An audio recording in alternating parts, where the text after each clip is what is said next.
നമ്മളുടെ ജീവിതത്തിൽ നമ്മൾ ചെയ്യുന്ന പല കാര്യങ്ങളും നമ്മളുടെ മരണശേഷവും നിലനിൽക്കാം. അത് കാലാതിവർത്തികളാകാം. അത് നല്ല കാര്യങ്ങളാണെങ്കിലും മോശം കാര്യങ്ങളാണെങ്കിലും. എല്ലാ പ്രിയ പ്രേക്ഷകർക്കും നമസ്കാരം. നമ്മൾ ഈ കഴിഞ്ഞ ഒരാഴ്ച കൊണ്ട് കേൾക്കുന്ന വലിയൊരു വിവാദമുണ്ട്. ഒരു ബുക്കുമായി ബന്ധപ്പെട്ട ഒരു വിവാദമാണ്. എംപ്റ്റി സ്പേസ്, ബാഷ്പീകൃതയുടെ ആറാം വിരൽ എന്ന പുസ്തകത്തിനെക്കുറിച്ചാണ് ഈ വിവാദം. ദീദി ദാമോദരനും എച്ച് മുക്കുട്ടിയും ചേർന്ന് എഴുതിയിട്ടുള്ള ബുക്കാണിത്. എം.ടി. വാസുദേവൻ നായരുടെ മുൻ ഭാര്യ പ്രമീള നായറിനെ കുറിച്ചുള്ള ഒരു പുസ്തകം കൂടിയാണ്. ഈ ബുക്ക് പ്രസിദ്ധീകരിക്കരുത് എന്ന് എം.ടിയുടെ 2 മക്കളും രംഗത്തെത്തിയിട്ടുണ്ട്. ഇതെല്ലാം തന്നെ അദ്ദേഹത്തിൻ്റെ എം.ടി. വാസുദേവൻ നായർ എന്ന് പറയുന്ന എഴുത്തുകാരനെ അദ്ദേഹത്തിൻ്റെ മരണശേഷവും വേട്ടയാടാനും അതുപോലെ തന്നെ അദ്ദേഹത്തിൻ്റെ ഇമേജ് എല്ലാം വളരെ മോശമായി ചിത്രീകരിക്കാൻ വേണ്ടിയിട്ട് കൊണ്ടുവന്നിട്ടുള്ള ഒരു ബുക്കാണ് എന്ന് പറഞ്ഞുകൊണ്ടുള്ളതാണ് വിവാദം. ഈ എംപ്റ്റി സ്പേസ്, ബാഷ്പീകൃതയുടെ ആറാം വിരൽ എന്ന് പറയുന്ന പുസ്തകം ഞാൻ വായിച്ചിട്ടില്ല. പക്ഷേ അതിനെ ചൊല്ലിയുള്ള ഒരു വിവാദം എന്ന് പറയുന്നത് വളരെ വലിയ വിവാദങ്ങളാണ് നടന്നുകൊണ്ടിരിക്കുന്നത്.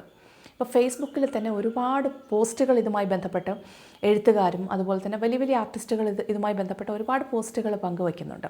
അതിൻ്റെ പ്രധാന കാരണം എന്ന് പറയുന്നത് പ്രമീള നായർ എന്ന് പറയുന്നത് ഒരു വലിയൊരു എഴുത്തുകാരിയായിരുന്നു. ഒരു എം.ടിയുടെ മുൻ ഭാര്യ എന്നുള്ള ലേബിളിൽ മാത്രം അറിയപ്പെടേണ്ടിയിരുന്ന ഒരു സ്ത്രീ അല്ല.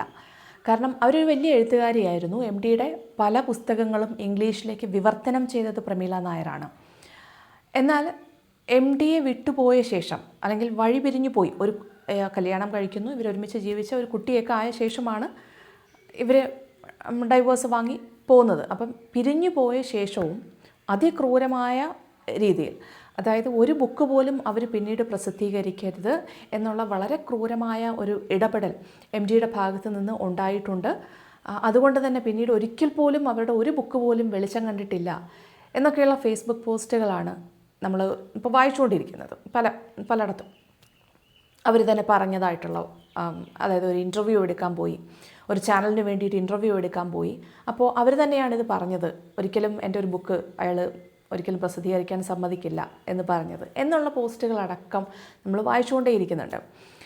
അതൊക്കെ വേറൊരു വശത്ത് നടക്കുന്ന കാര്യങ്ങളാണ്. എന്താണെങ്കിലും ഈ ബുക്ക് ഇറങ്ങിക്കഴിഞ്ഞാലേ, ഈ ബുക്കിനെ കുറിച്ച് നമ്മൾ വായിച്ചു കഴിഞ്ഞാലേ യഥാർത്ഥത്തിൽ ഈ ബുക്ക് എന്താണ് ഈ ബുക്കിൽ പറയുന്നത്, അത് എം.ടിയെ തരം താഴ്ത്തി പറഞ്ഞിട്ടുണ്ടോ, അല്ലെങ്കിൽ ഈ പ്രമീള നായർ എന്ന വ്യക്തിയെ മാത്രം ഫോക്കസ് ചെയ്യുന്നൊരു ബുക്കാണോ എന്ന് നമുക്ക് പറയാൻ പറ്റുള്ളൂ.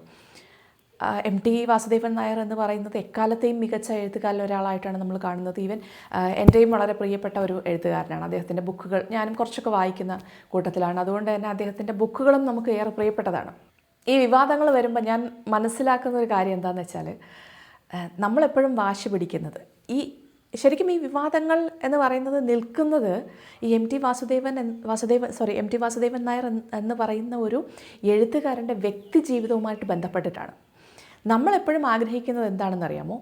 നമ്മൾ ഇഷ്ടപ്പെടുന്ന ഒരു കലാകാരൻ നമ്മൾ ചിന്തിക്കും പോലെ ആയിരിക്കണം, അല്ലെങ്കിൽ നല്ലൊരു വ്യക്തിയായിരിക്കണം എന്നാണ് നമ്മൾ ചിന്തിക്കുന്നത്. അങ്ങനെ ആവണമെന്ന് നിർബന്ധമൊന്നുമില്ല. അത് നമ്മളുടെ ഒരു ആഗ്രഹമാണ്. അതുപോലെ അത് നമ്മളുടെ ഒരു ചിന്താഗതിയാണത്. നമ്മളെപ്പോഴും നമ്മൾ ആഗ്രഹിക്കുന്നതും അങ്ങനെയാണ്. നമ്മളൊരു വ്യക്തിയെ ഇഷ്ടപ്പെടുമ്പോൾ, നമ്മളൊരു എഴുത്തുകാരനെയോ അല്ലെങ്കിൽ ഒരു സംവിധായകനെയോ അഭിനേതാവിനെയോ ആരെങ്കിലും ഇഷ്ടപ്പെടുമ്പോൾ നമ്മൾ ആ വ്യക്തിയെ അല്ല ഇഷ്ടപ്പെടുന്നത്. ശരിക്കും നമ്മൾ എം.ടി. വാസുദേവൻ നായർ എന്ന് പറയുന്ന എഴുത്തുകാരനെയാണ് നമ്മൾ ഇഷ്ടപ്പെടുന്നത്. അദ്ദേഹത്തിനെയാണ് നമ്മൾ ആരാധിക്കുന്നത്. ഇത് പൂർണ്ണമായും അദ്ദേഹത്തിൻ്റെ ഒരു പേഴ്സണൽ സ്പേസാണ്, പേഴ്സണൽ ജീവിതമാണ്. അവിടെ ഈ വ്യക്തി എങ്ങനെയായിരുന്നു എന്ന് നമുക്കറിയില്ല. നമുക്കിപ്പോഴും നമുക്ക് എല്ലാവരും പറഞ്ഞു കേൾക്കുന്ന കാര്യങ്ങൾ മാത്രമാണ് നമുക്കറിയാവുന്നത്. അങ്ങനെ ഒരു കോൺഫ്ലിക്റ്റ് ഇതിനകത്തുണ്ട്. ഒരുപക്ഷെ അതുകൊണ്ടായിരിക്കാം ഇത് ഇത്രയും വിവാദമാവുന്നത്. കാര്യം നമ്മളെപ്പോഴും വാശി പിടിക്കുകയാണ്, നമ്മൾ ഇഷ്ടപ്പെടുന്ന കലാകാരൻ നമ്മൾ ആഗ്രഹിക്കും പോലെ നല്ലൊരു വ്യക്തിയായിരിക്കണം അദ്ദേഹം. ഈ മഹാരഥന്മാരൊന്നും അല്ലെങ്കിൽ മഹാപ്രതിഭകളൊന്നും അവരുടെ സ്വന്തം ഭാര്യമാരുടെ ടാലൻറ്റ് അല്ലെങ്കിൽ അവരുടെ സർഗാത്മകതയൊന്നും പുകഴ്ത്തിയോ അല്ലെങ്കിൽ അതിനെയൊന്നും പ്രോത്സാഹിപ്പിച്ചോ ഉള്ള ചരിത്രം ഇല്ല എന്നാണ് എനിക്ക് തോന്നുന്നത്. ഞാനെന്താണെങ്കിലും അങ്ങനെയൊന്നും ഇതുവരെ കണ്ടിട്ടില്ല. നേരത്തെ ഞാൻ പറഞ്ഞതുപോലെ നമ്മളുടെ ഒരു ചിന്താഗതിയാണ് നമ്മൾ ഇഷ്ടപ്പെടുന്ന ഒരു കലാകാരൻ നമ്മൾ ആഗ്രഹിക്കും പോലെ ഇരിക്കണം എന്ന്. ഈ ബുക്ക് വിവാദമാകുമ്പോൾ ഉയരുന്ന വേറൊരു ചോദ്യം കൂടെയുണ്ട്. കാരണം പ്രമീള നായർ അവർ മരിച്ചിട്ട് 27 വർഷം കഴിഞ്ഞു. ഈ 27 വർഷത്തിനിടയ്ക്ക് എന്തുകൊണ്ടാണ് ഇങ്ങനൊരു ബുക്ക് എഴുതാൻ തോന്നാത്തത്, അല്ലെങ്കിൽ എന്തുകൊണ്ട് ആ ഒരു സമയത്ത് പ്രസിദ്ധീകരിച്ചില്ല? ഇപ്പോൾ എം ടി വാസുദേവൻ നായർ അദ്ദേഹം മരിച്ചിട്ട് 1 വർഷം കഴിഞ്ഞു. അപ്പോൾ ഈ അദ്ദേഹം മരിച്ച് 1 വർഷം കഴിയുന്ന ഈ സാഹചര്യത്തിൽ എന്തിന് ഇങ്ങനൊരു ബുക്ക് എഴുതി, അല്ലെങ്കിൽ ഇങ്ങനൊരു ബുക്ക് പുറത്തിറക്കുന്നു എന്നുള്ളൊരു ചോദ്യം കൂടെ ഇത് ഇവിടെ വളരെ വളരെ പ്രസക്തമാണ് ആ ഒരു ചോദ്യം. അതിനുമെല്ലാം ഇതുപോലുള്ള ആൻസറുകളാണ് നമ്മൾ പറഞ്ഞു കേൾക്കുന്നത്. അതായത് അങ്ങനെ ഒരു ബുക്ക് ഇറക്കാൻ ശ്രമിച്ചിരുന്നെങ്കിൽ ഒരിക്കലും അദ്ദേഹത്തിൻ്റെ ഒരു ഇടപെടൽ കൊണ്ട് ഈ ബുക്ക് ഇറക്കാൻ സമ്മതിക്കില്ലായിരുന്നു എന്ന് പറയപ്പെടുന്നു. ഇതിൻ്റെ ഒരു നിജസ്ഥിതി എന്താണെന്ന് നമുക്കും അറിയില്ല. ഈ വിവാദങ്ങളാണ് ഇപ്പോൾ കത്തുന്നത്. എന്താണെങ്കിലും ഈ ബുക്കിനെ കുറിച്ചുള്ള വിവാദം കൊഴുക്കുമ്പോൾ ഒരു കാര്യം നമുക്ക് ഉറപ്പിക്കാം, ഈ ബുക്ക് ഇറങ്ങുമ്പോൾ തന്നെ ഈ ബുക്കിൻ്റെ ഒരുപാട് പതിപ്പുകൾ വിറ്റുപോകും. കാരണം ഇപ്പോൾ തന്നെ ബുക്കിന് ആവശ്യക്കാരേറെയാണ്. ഞാനും കാത്തിരിക്കുന്നുണ്ട് ഈ ബുക്ക് ഇറങ്ങാൻ വേണ്ടി. കാരണം ഇതിൻ്റെ ഉള്ളടക്കം എന്താണെന്ന് അറിയാനുള്ളൊരു ക്യൂരിയോസിറ്റി നമുക്ക് എല്ലാവർക്കും ഉണ്ട്. പിന്നെ മരിച്ചവരെ തേജോവധം ചെയ്യരുത് എന്ന് എം ടിയുടെ കുടുംബം തന്നെ ആവശ്യപ്പെട്ടിട്ടുണ്ട്. അതൊരു സത്യവുമാണ് അല്ലേ. അവർ മരിച്ചു പോയ ശേഷം, ജീവിച്ചിരിക്കുമ്പോൾ നമുക്ക് എന്തും പറഞ്ഞാൽ അവരിൽ നിന്നൊരു മറുപടി കിട്ടും. അതിൻ്റെ യാഥാർത്ഥ്യം എന്താണെന്ന് നമുക്ക് ഒരു പരിധിവരെ അറിയാൻ പറ്റുമായിരിക്കും. അപ്പോൾ മരിച്ചുപോയവരെ തേജോവധം ചെയ്യരുതെന്ന് പറയുന്നത് ശരിയാണ്. കാര്യം ഇനി നമ്മൾ എന്ത് പറഞ്ഞിട്ടും കാര്യമില്ല.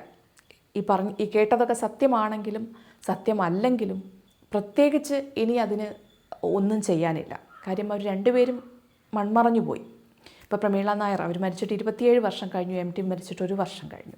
അപ്പോൾ ഈ ഒരു സമയത്ത് എത്ര വിവാദമുണ്ടാക്കിയാലും എന്തുണ്ടാക്കിയാലും അതിനൊക്കെ പ്രത്യേകിച്ചൊരു കാരണമില്ല. കാര്യം അവരുടെ ജീവിതത്തിനെയും ഇനി അത് ബാധിക്കാനേ പോകുന്നില്ല.